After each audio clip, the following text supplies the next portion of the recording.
Hey everyone, Aaron here from Ultra RC Hobbies. So we're here for another how-to video in our how-to video series. So today we're going to be rebuilding a front shock on a Traxxas Haas. This video will apply to any of the Traxxas models or any of the other manufacturers' shocks in the RC industry. So we're going to be doing a little bit of a different format. Please let me know down in the comments if you like it, dislike it, what you would change, just because we're trying some different things to make this how-to series awesome, but keep the video short and sweet and to the point.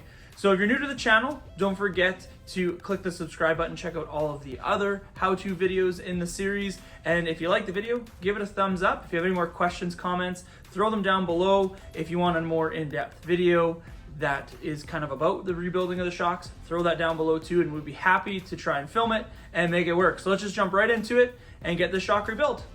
Okay, so jumping right into the truck here, we're gonna have to take this upper and lower shock screw off.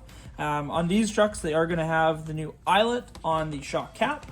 So these ones will require a 2mm upper and lower Allen key here. So unscrew those, and we can move the truck to the side after that.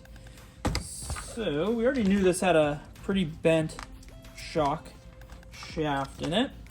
So looking at the rod end isn't supposed to look like that. So to pull the spring retainer off, pull it up, and that'll come right off, and this lower spring cup just pops right off, and you can pull the spring.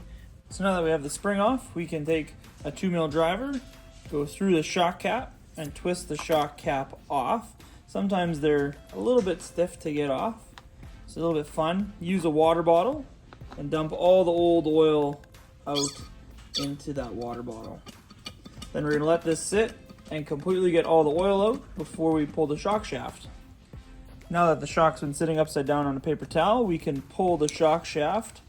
So easiest way to do that is a ProTech or any of the other brands that sell the shock shaft pliers. Grip it, and you can turn the rod end off of there. So this one being so bent, we're probably gonna have to straighten it. So I grabbed a pair of pliers just to make sure that we're gonna get it through, because the problem is as you cycle it up, you can wreck the O-rings and stuff inside. So we can just take a pair of pliers here and we'll just try and give it a little bit of a straighten. It's actually pretty darn close. And then we can just push it through. And there we go. Now we have to pull the E-clips. Now it's time to pull this little E-clip off the top and the bottom of the piston. So either you can use a little flat blade screwdriver or a pick. I personally like the flat blade screwdriver because you can get it right in to the little edge and just use your thumb to grab it and catch it. And usually it'll fall on your hand just like that, or not hit the ground. So these E-clips tend to fall off pretty easily. So take both of them off and we can go on to the new shock shaft. So now that we got all that taken apart, it's time to install a new shock shaft. Since this is a front shock on a 1/10 scale, we're gonna use part number 1664. And the fun part with this is now trying to get these E-clips started on these shock shafts. Something I've learned with these, getting these dreaded little E-clips on started, is get them started on the bench is way easier. So if you get the E-clip started on the groove, and then you can see the shock shaft there is just on the edge of the bench, and then just slightly push down and it's clipped in. So you take our top shock piston, and now these are the last ones that still kind of suck a little bit, especially if you have a magnetic screwdriver, because we still have to get this on.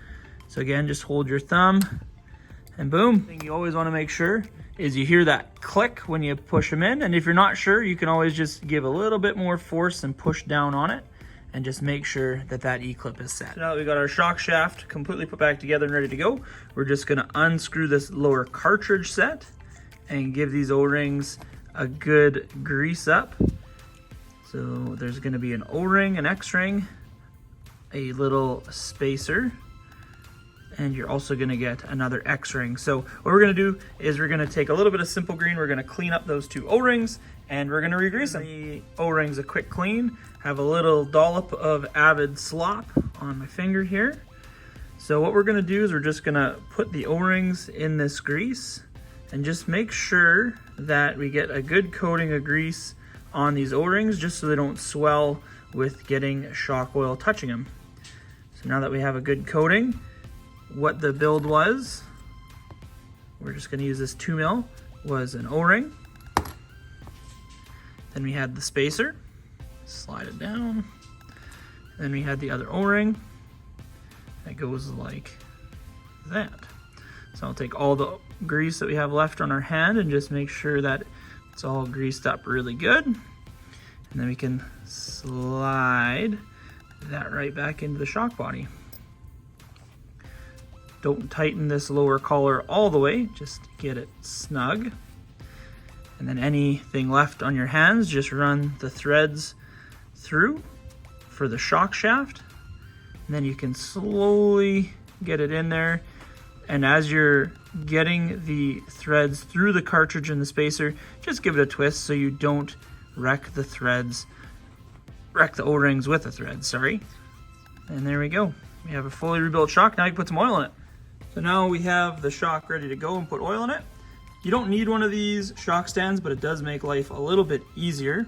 But what we're gonna do is we're gonna cycle the shock shaft about 3/4 of the way up, take our 30 weight shock oil, and we're just gonna go and fill this up. And you can see, you're probably like, Aaron, what are you doing?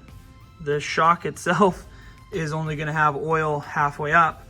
What we're gonna be able to do now with this is we're gonna be able to just slightly pull down, and you'll see all the big air bubbles go through that shock piston. So with doing this method and pulling down that shock shaft, you're gonna get all the major air bubbles out from underneath the piston, and you're not gonna have the little tiny little air bubbles when you try to break that down and you're cycling the shock shaft through the oil with it being really full and taking a long time now to get all of the oil or the air out of the oil when it's all the way full to the top. So now we're about, I'm gonna say about 1/4, 3/8-ish full. And now just cycle that shock piston through the oil, get any remaining bubbles out, and now we can top it up all the way. So we're just gonna fill it here to about 2 or 3 mils off the top. So this one, with these new AE bottles, they're really fun to try and get on. So with the bladder in the cap, we're just gonna cycle the shock shaft up. And I can already tell we put a little bit too much oil in here. You can see that it's almost domed the top, but that's okay. We can just go down and thread the shock cap on. And what's gonna happen is it's gonna pull oil and just push it out the bottom side here. We don't need to get these really, really snug by any means and crazy tight. Let's give it one of those. And now when we cycle that shock up, we don't hear any air bubbles or anything inside of it. So it's ready to put the rod end on. So we still have the rod end here. Since this one wasn't broken, it's already threaded. Again, we can take our shock shaft pliers, grip the shaft, and just thread it on.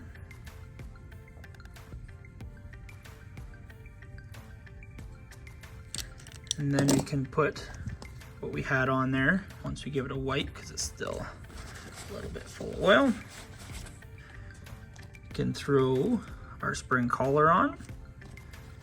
The spring retainer, the top one, so you can see that it's beveled, so it holds the spring a little bit nicer. And then again, just pull up that spring and pop the retainer on, give it a good pull to make sure it's on.